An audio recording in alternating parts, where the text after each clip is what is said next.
दोस्तों, अगर आप लोग कोई भी एनबीएफसी से लोन लिए हो और अगर आप चुका नहीं पा रहे हो और आप लोगों का लोन का अमाउंट 10,000 से ज्यादा है, तो आप लोगों को बता दूं, अभी के टाइम में ये एनबीएफसी वाले कुछ ज्यादा ही जो है एक अलग तरीके का खेल शुरू किया है।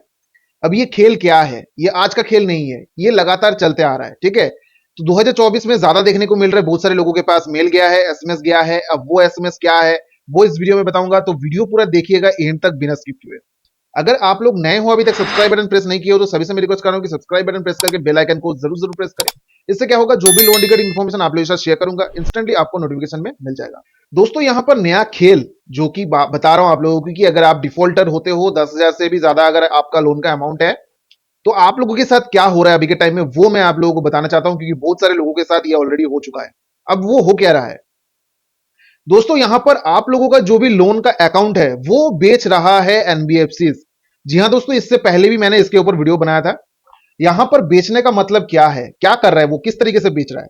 क्या आप लोगों को लोन का पेमेंट करना नहीं है? बेचने का मतलब क्या हो रहा है? वो बेच कहां रहा है, कौन पैसा उनको पेमेंट कर रहा है, उसके बाद का क्या होगा सिचुएशन? दोस्तों, यहां पर बेचने का मतलब क्या होता है कि मानो कोई भी बैंक आप लोगों को, कोई भी एनबीएफसी आप लोगों को लोन प्रोवाइड कर रहा है और वो लोन जब वापस नहीं ले पाता है, तब वो क्या करते हैं, उनको पता हो रहा है कि भाई मैं इसको वापस नहीं ले पाऊंगा। थर्ड पार्टी एजेंसीज हो सके, लीगल नोटिस, लीगल टर्म्स, जितना भी चीजें जो है वो अप्लाई कर लिया, लेकिन पैसा वापस नहीं मिला। अब यहां पर क्या हुआ, पैसा अगर वापस नहीं मिला, तो उनके पास जो है इतना बड़ा अमाउंट जो है मार्केट में फंसा हुआ है। आपके 10,000 आप देख रहे हो, लेकिन यहां पर वो लोग कितने लोगों को पैसा दिया है? किसी का 10,000, किसी का 50,000, किसी का 1 लाख, किसी का 2 लाख, इतना अमाउंट जो है अगर फंसा हुआ है, पेमेंट नहीं कर रहा है, मतलब क्या हुआ है, करोड़ों रुपए में जो है वहां पर मार्केट में पैसा फंसा हुआ है। तो कंपनी का लॉस यहां पर हो रहा है, जो भी बैंक है उनका लॉस हो रहा है। यहां पर आपका जो भी लोन अकाउंट है वो किसको बेच रहा है? अभी बेचने का फायदा क्या है? मानो कि बैंक आप लोगों को लोन प्रोवाइड किया है, मतलब आपको अकेले के बारे में नहीं बोल रहा हूं, जितने लोगों ने लोन लिया था सभी के बारे में बोल रहा हूं। 10, 20, 50 जितना भी लोन, सबको एक एक करके अलग अलग तरीके से लोन मिला है। लगभग उन लोगों ने इन्वेस्ट किया, मैं एक अप्रोक्स बता रहा हूं, 1 करोड़ रुपए। ठीक है, इन्वेस्ट किया। अब मानो 1 करोड़ रुपए जो है उसको वापस नहीं मिल रहा है, तो 1 करोड़ जो है वो उनका लॉस हो रहा है टोटली।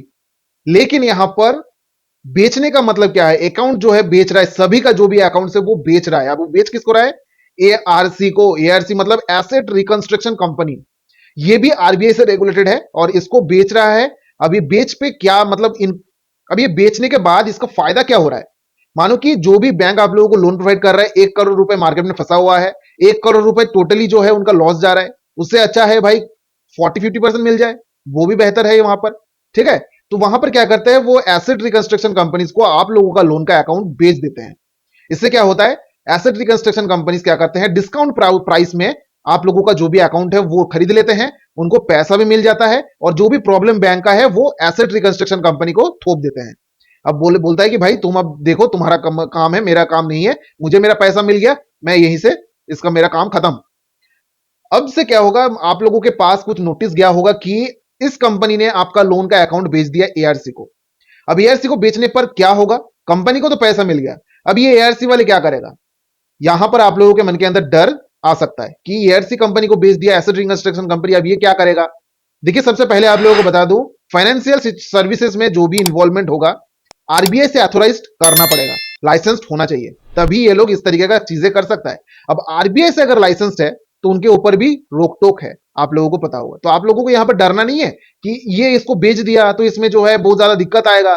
जिस तरीके से बैंक आप लोगों के पीछे पड़ा था, कोई भी रिकवरी एजेंट्स आपके पीछे छोड़ देता था, सेम उसी तरीके से एसेट रिकंस्ट्रक्शन कंपनीज, अब दूसरा थर्ड पार्टी कंपनी आप लोगों के पीछे जो है पड़ेगा। लेकिन वो भी आरबीआई के गाइडलाइंस के खिलाफ नहीं जा सकता, उसके भी पीछे बहुत है गाइडलाइंस। जिस तरीके से बैंक एनबीएफसी के ऊपर है, उसी तरीके का गाइडलाइंस इन लोगों के ऊपर भी है। ये लोग कोई किसी को लोन प्रोवाइड नहीं करता, ठीक है, सिर्फ ये लोग कलेक्शन टीम्स के ऊपर है। कैपिटल होता है, एसेट कैपिटल होता है, वो 500 करोड़ के आसपास जो है होता है, तभी ये लोग जो है लाइसेंस प्राप्त कर सकते हैं, तभी ये लोग एआरसी के नाम से रजिस्टर कर सकते हैं।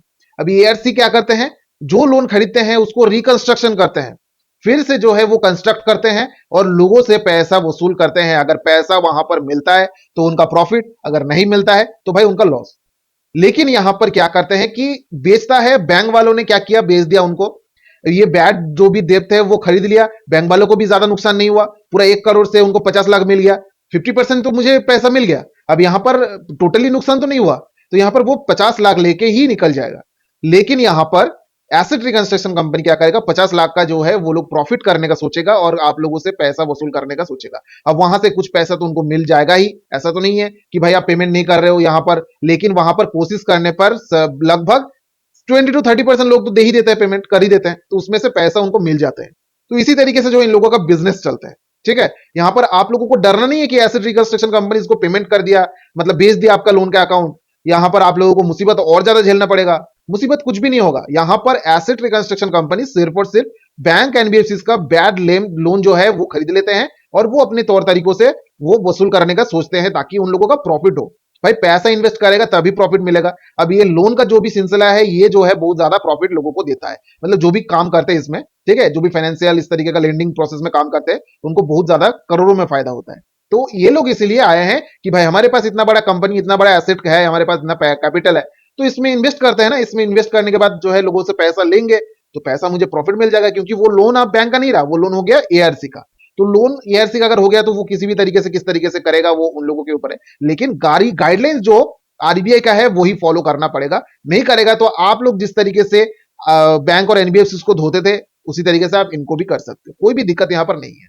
तो दोस्तों यहां पर डरने की जरूरत नहीं है, चाहे एआरसी पे जाए चाहे आईएआरसी पे जाए, आप लोगों को डरना नहीं है। यहां पर इस तरीके का नोटिस आए तो इग्नोर ही करना है, जिस तरीके से पहले होता था, धमकी देता था, आपको डराता था, सेम उसी तरीके से यहां पर आएगा, लेकिन यहां पर बोलेगा आपका लोन अकाउंट हमने भेज दिया है, ये होगा वो होगा, मतलब लेवल जो है उसको हाई कर रहा है डराने का। इससे ज्यादा कुछ नहीं है, बस आपको डरना नहीं है। डरोगे जितना उतना वो लोग खतरनाक तरीके से आप लोगों को डराएगा और आप लोगों को मतलब मुसीबत में डालेगा। तो आप लोगों को मुसीबत में पड़ना क्यों है, यहां से आप लोगों को निकलना है, तो आप लोगों को डरना नहीं है। जब पैसा होगा पेमेंट कर दिएगा, चाहे वो आपका एसेट कंपनी को दे दीजिए, मतलब रिसेट का एआरसी को दीजिए या फिर बैंक को दीजिए, फर्क नहीं पड़ता।